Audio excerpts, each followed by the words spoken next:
হাসিনা আজকে বক্তি মাজারিছে জাতির উদ্দেশ্যে, এটা কালো শাড়ি পিন্দা।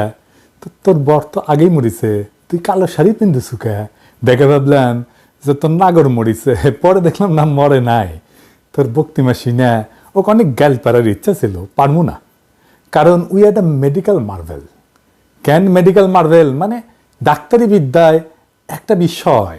কেন এটা পরে কমুনি কেমন জাউরা দেখেন, কয় মাইয়াদের উপরে হামলা করছে নাকি আন্দোলনকারীরা।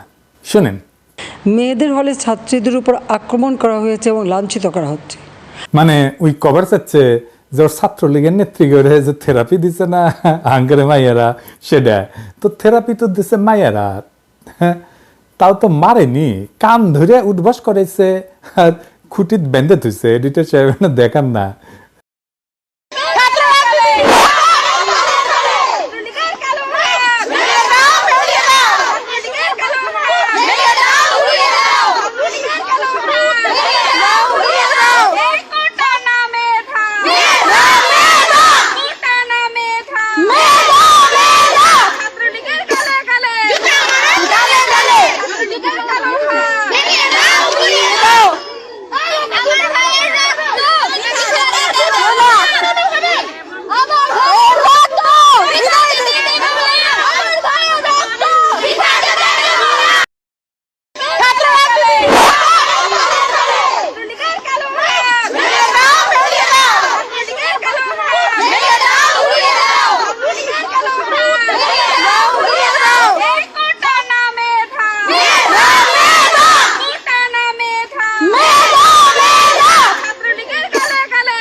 আর করিছে কি ওই ইন্ডিয়ান তেল নাকি মাখে মাথা তোরা, তো চুল ধরে টেনা দেখিছে যে ক্যাঙ্কা শক্ত হয়েছে।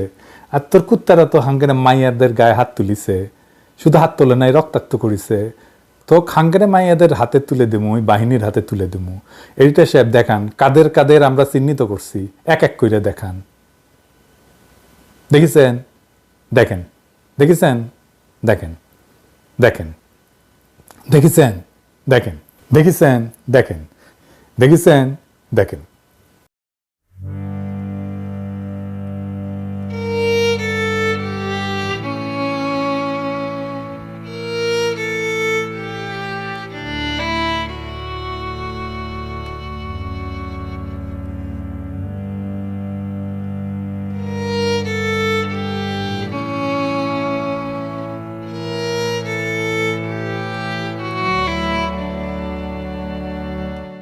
চট্টগ্রামে নাকি ছাদ থেকে ফেলে দিছিল আন্দোলনকারীরা।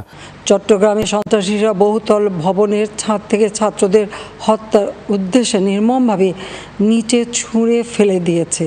ছাত্রলীগ ফেলে দিছে আন্দোলনকারীদেরকে। আর এই যে দেখেন নাম্বার প্লেট গাড়ি দিয়া চট্টগ্রামে অস্ত্র সাপ্লাই দিচ্ছে।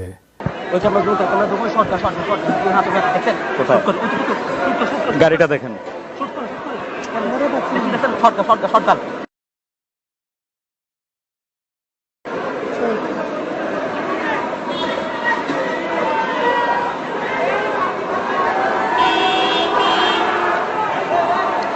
একটি গাড়ি মূলত বারবার এগিয়ে যাওয়ার চেষ্টা করছে এবং গাড়ি থেকে আমরা দেখছি ব্যাগ নামানো হচ্ছে, বেশ কিছু ব্যাগ এই গাড়ি থেকে নামানো হচ্ছে, এমনটি আমরা দেখছি।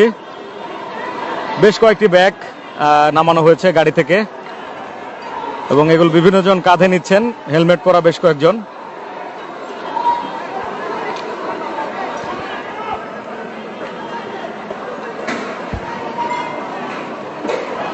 উই আসলে মানুষ না, ওইটা ডাইনি, একটা রাক্ষসী। কয় অ্যাম্বুলেন্সে নাকি হামলা চালাইছে। সাধারণ পথচারী, দোকানিদের আক্রমণ, এমনকি রোগীবাহী অ্যাম্বুলেন্স চলাচলে বাধা প্রদান করা হয়। তো দেখেন তো জাহাঙ্গীরনগর বিশ্ববিদ্যালয়ের শিক্ষক কি কয় অ্যাম্বুলেন্সে কারা হামলা চালাইছে, কারা নির্দয়ভাবে ছাত্রদের উপরে হামলা করছে। পুরো পুলিশরা শিক্ষার্থীদের সাথে ব্যবহার করছে সেটা মানুষের পর্যায়ে ৭১ সালে এই ব্যবহার হয়েছে কিনা আমরা জানি না। আমরা অসুস্থ শিক্ষার্থীদেরকে রেস্কিউ করতে পারছি না, রেস্কিউ করতে অ্যাম্বুলেন্স নিয়ে আমরা মুভ করতে পারছি না, পুলিশ অ্যাম্বুলেন্সে হামলা করছে। এটা হতে পারে না। আমি সারা দেশের মানুষকে আহ্বান জানাবো, আপনারা দেখুন জাহাঙ্গীরনগর বিশ্ববিদ্যালয়ে কি হচ্ছে আমাদের ছেলেমেয়েদের উপরে, কি নারকীয় ভাবে আমাদের ছেলেমেয়েদের উপর হামলা হচ্ছে। আমাদের কিছু বলার নাই, আমরা সহ্য করতে পারছি না, নিতে পারছি না। আমরা কিছু লোক এখানে দাঁড়িয়ে আছি, আর আপনারা আমরা নিতে পারছি না। আমরা শিক্ষক, আমরা দলদাস না। বিশ্ববিদ্যালয়ের ক্যাম্পাসে এইভাবে নির্মমভাবে হামলা হবে শিক্ষার্থী, হাজার হাজার শিক্ষার্থীদের উপরে, এটা মেনে নেওয়া যায় না। এটা সভ্য দেশে হয়তো সভ্য সমাজ হতে পারে না।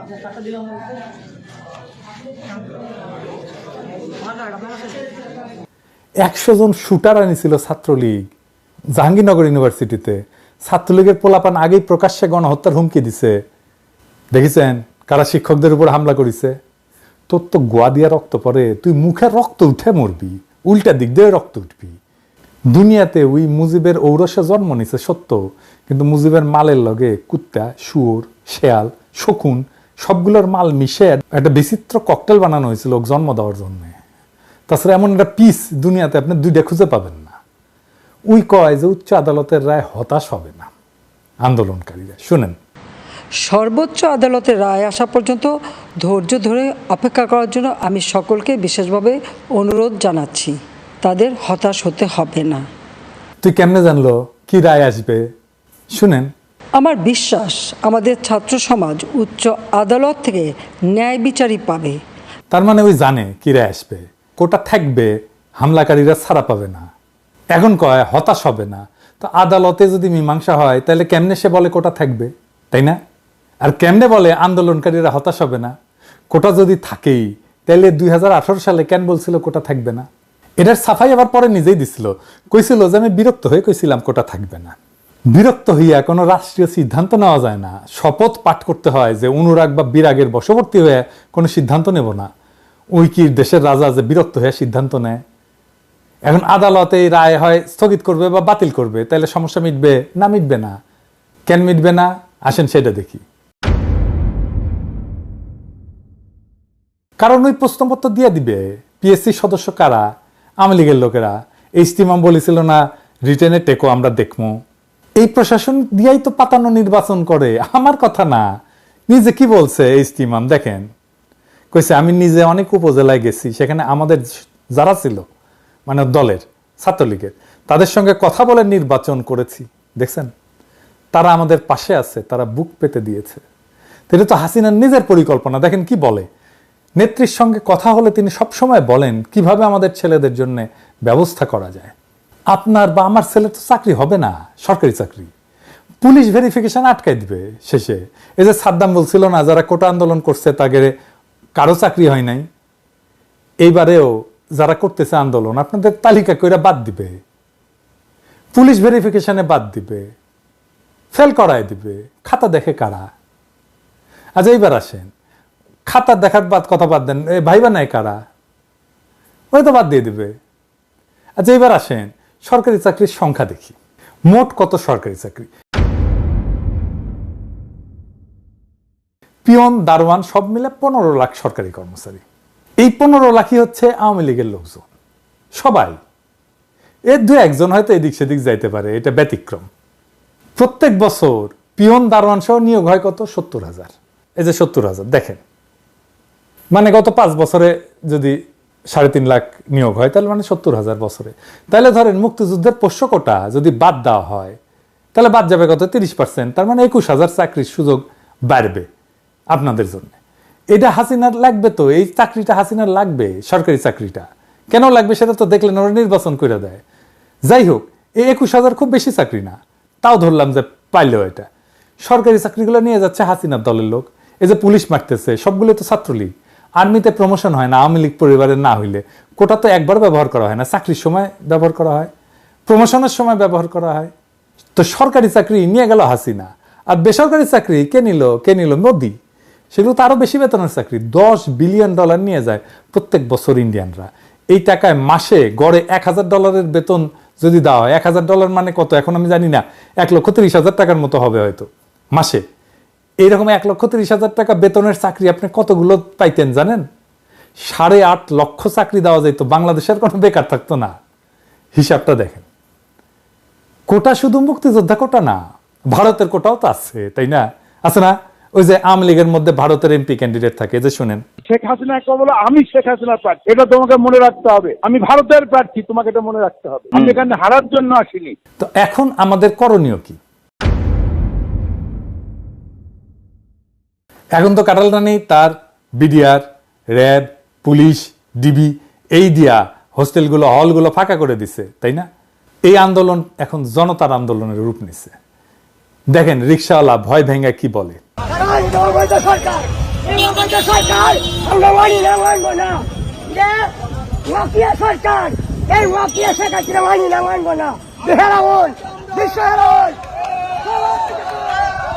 আমাদের মনে হয় এটা অযুক্তি না, কারণ মুক্তিযোদ্ধারা সন্তানরা চাকরি পাইছে, তার এখন নাতিরাও পাইতেছে, এটা তো সম্ভব না। কারণ আমার সন্তান কি করে খাবে, আগামীতে আমার সন্তান কি করবে?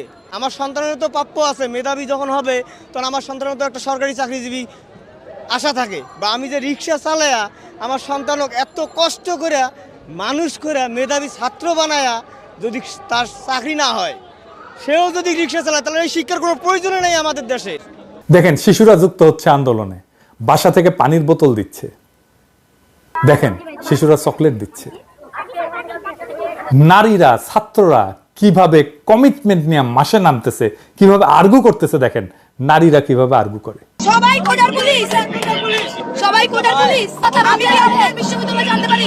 এক্সকিউজ মি, আমি আপনার আপনি কি বাবা ঢাকা বিশ্ববিদ্যালয়ে পড়তেন? আপনি ঢাকা বিশ্ববিদ্যালয়ে পড়তেন? ভাই আমার দিকে তাকান ভাই। কত অফিসে আপনার লজ্জা লাগে না ভাই? ছেলে মেয়েগুলোর দিকে তাকান তো, কোনো লজ্জা লাগে না? কালকে খাইছি মায়ের, আজকে যাতে মাইন না খাই, বুকে দিকে ধাক্কা না খাই, বুঝেন এগুলা? এই আপনারা কি পড়াশোনা করেন? মানে দূর থেকে লাগিতে পারি না, আমার পুরো মুখে দিতে আমার তুদের মধ্যে বাড়ি বাড়ি। আজকে আমি চাচ্ছি ধারে কাছে সেরকম করে হাতাতে করি, এই জন্য নিয়ে বোতলে কি গুলো আসলে? মরিচের গুঁড়া। বাবাকে বলে আসছি আজকে যদি মরে যায় আমার রাষ্ট্র যেন রাস্তা থেকে কেউ না তোলে। আমরা ঢাবি স্টুডেন্ট ভাবে মার খেয়েছি, আমাদের ভাইদের যেভাবে মেরেছে আমি নিজেও ইনজুরিতে আছি। আমি তারপর আজকে আন্দোলনে আসছি। আমরা কিন্তু মানে দমে যাই না, এটা জাস্ট বোঝানোর জন্য যে ইনজুরি থেকে যে উঠে আসছি। যে দেখেন এলাকাবাসীর সাথে কিভাবে যুক্তি দিচ্ছে, বলতেছে আপনার সন্তানের ভবিষ্যৎ আমার হাতে। আপনার মেয়ে 10 বছর পর জব পাবে না, আপনি তখন কি বলবেন? বলেন, জবাব দেন। তাহলে আপনারা আমাকে দেখাচ্ছেন আপনার বাসা এখানে, কিন্তু আপনার বাসা এখানে, কিন্তু আপনার ছেলের ভবিষ্যৎ আমার কাছে। আমি হারলে আপনার ছেলের ভবিষ্যৎ হেরে যাবে। আপনি কেন আমাকে দেখাচ্ছেন আপনার বাসা এখানে? আপনি আমাকে সাহায্য করবেন। হ্যাঁ, আপাতত দৃষ্টিতে আপনার কষ্ট হচ্ছে, কিন্তু সামগ্রিক বিষয় পরিচালনা করলে আপনি যদি 10 বছর 100 বছরের কথা চিন্তা করেন, তাহলে আপনার পুরো পরিবারের দায়িত্ব আমার কাছে এখন। আপনার ভাইয়ের ছেলে, আপনার নিজের ছেলে, আপনার নিজের মেয়ে, আপনার আত্মীয় স্বজনের ছেলে মেয়ের দায়িত্ব আমার কাছে। আমি হেরে গেলে তারা হেরে যাবে, এটা মাথায় রাখেন। আপনার ছেলের বয়স এখন হয়তো 5, এখন হয়তো 10, কিন্তু সে আর 10 বছর পর তার বয়স 20 হবে, তখন সে ভার্সিটিতে চান্স পাবে না কোটার জন্য। তখন আপনি হাই হাই করবেন যে কি করলাম, আমার ছেলে কেন জব পায় না। বাবারা দেখেন কি হতাশার কথা বলতেছে। রাজাকার কথাটা শোনার পরে বলতেছে 7.5 কোটি মানুষ আমরা মুক্তিযুদ্ধ করে স্বাধীন করছি, রাজাকার কয় % ছিল? আমি বিবেরিয়া থেকে আসছি, আমি বিবেরিয়া যাবো, আমি বিবেরিয়া যাবো, এখন তো গাড়ি বন্ধ। আমি তো এখন রাজাকারের সন্তান, আমি তো রাজাকার। আমি ঢাকা বিশ্ববিদ্যালয়ে লেখাপড়া করছি, আমার মেয়ে বিশ্ববিদ্যালয়ে লেখাপড়া করে, আমার ছেলে ও বিশ্ববিদ্যালয়ে লেখাপড়া, আমার ছেলে বিশ্ববিদ্যালয়ে লেখাপড়া করে। 7.5 কোটি বাঙালি এই দেশের দেশ স্বাধীন করছে। 7.5 কোটি বাঙালি, 1% রাজাকার ছিল না। এখন আমরা কি করে সবাই রাজাকার হয়ে গেলাম এই দেশে? কি এটা কি আমরা কি মগের মূল্যকে বসবাস করি নাকি মানুষের দেশে বসবাস করি? আবার দেখেন বাবারা রাস্তায় নামছে, সব বাবাদের ডাকতেছে। দেখেন আমার সন্তান এখানে আছে, আমিও আছি, আপনার বাবাদেরকে ডাকতেন, আজকে থেকে এইভাবে রাস্তায় নেমে আসবেন, মুরব্বীরা রাস্তায় নেমে আসবেন, সন্ত্রাসী সংগঠন ছাত্রলীগ আর বাকশালীদের আপনাদের এলাকা থেকে উৎখাত করবেন, জয় বাংলা করে দেবেন। ঠিক যেভাবে শিক্ষা প্রতিষ্ঠান থেকে উৎখাত করা হয়েছে, ছাত্ররা যদি বিশ্ববিদ্যালয় থেকে নিজের শহরে বা গ্রামে ফিরে যান, সেইখানে প্রতিরোধ গড়ে তুলবেন। আমরা আমাদের লড়াই জারি রাখবো রাস্তায়, অলিতে গলিতে, পাড়ায় মহল্লায়, গ্রামে শহরে, বন্দরে গঞ্জে, পাহাড়ে, মাঠে খামারে। আমরা কখনো পরাজিত হব না। প্রত্যেক ঘর হয়ে উঠবে আমাদের দুর্গ, আর আমাদের পদযাত্রায় একের পর এক এলাকা আমরা শত্রুমুক্ত করব। বাংলাদেশের পবিত্র মাটি থেকে অভিশপ্ত আওয়ামী লীগের শেষ চিহ্ন মুছে ফেলবো। খেয়াল রাখবেন মুক্তাঞ্চলে যেন হাসিনার দল শুধু না, তার বাপের যেন কোনো চিহ্ন না থাকে।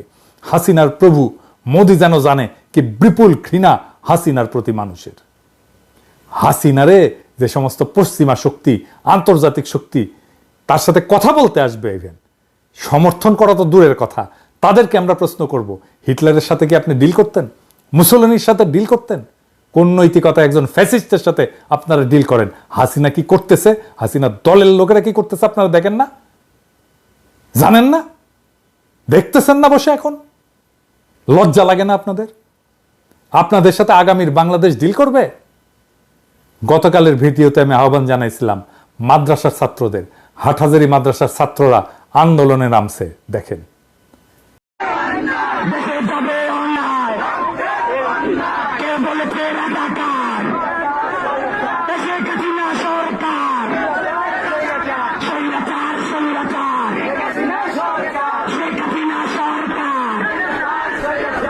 শুক্রিয়া আমাদের ভাইদের। আমি রিকশাওয়ালাদের বলছিলাম, আপনারা তো দেখলেন কি নির্ভয়ে তারা কথা বলতেছে। আগামীকাল আপনারা আপনার শহরে রিকশা মিছিল করবেন আধা ঘন্টার, ছাত্রদের সাথে সংহতি জানায়।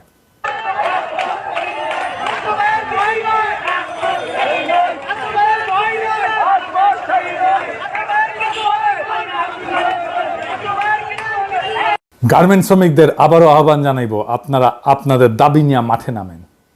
আর একটা দলকে বলবো, বলা হয় নাই, আপনাদের অনেকেই আপনাদের সমস্ত সারা জীবনের সঞ্চয় নিয়ে শেয়ার মার্কেটে বিনিয়োগ করছিলেন, আর দরবেশ বাবা খাইয়া দিছে পুরাটা। নিজের সর্বস্ব হারানোর ওই বেদনা যদি মনে থাকে, আপনারাও নামেন মাঠে আজকে। হাসিনা বিজিবি নামাইছে, বাংলাদেশের অভিশপ্ত বাহিনী যারা বাংলাদেশের দেশপ্রেমিক সেনা অফিসারদেরকে মারছিল আর বাংলাদেশে ভারতের দাসত্ব শুরু করছিল, তাদেরকে নামাইছে। পুরা পিলখানা তুলে ইন্ডিয়াতে পুশব্যাক করে দেব মোদির চালা। আপনারা বিজেপিকে দেখলেই বলবেন খুনি, জল্লাদ, অভিশপ্ত। দেখেন বিজেপি কিভাবে পিছু হটছে।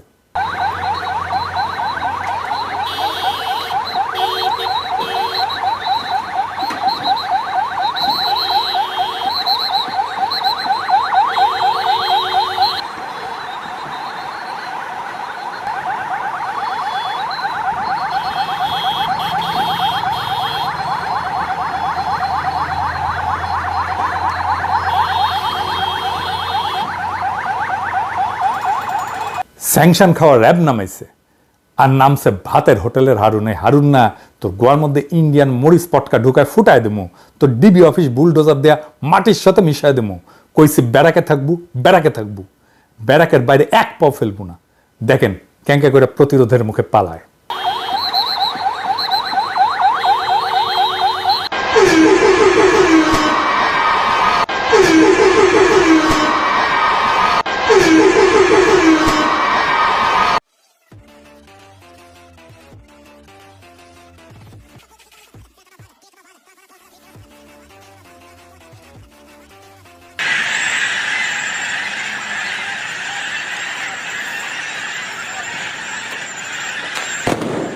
খালি সাহস কইরা রুখে দাঁড়াইতে পারলেই এরা ফুটবে। মনে সাহস রাখবেন আর চোখে রাখবেন প্রতিশোধের আগুন। মনে রাখবেন শৃঙ্খল ছাড়া আমাদের হারানোর কিছু নাই, কিন্তু আমরা অর্জন করতে পারবো বীরের জীবন। ওরা একবার আমাদের হটাবে, আমরা আবার সংগঠিত হয়ে তরঙ্গের পর তরঙ্গের মতো বারে বারে ঝাঁপায় পড়বো, যতদিন খোদা তাআলা আমাদেরকে বিজয়ী হওয়ার তৌফিক না দেন।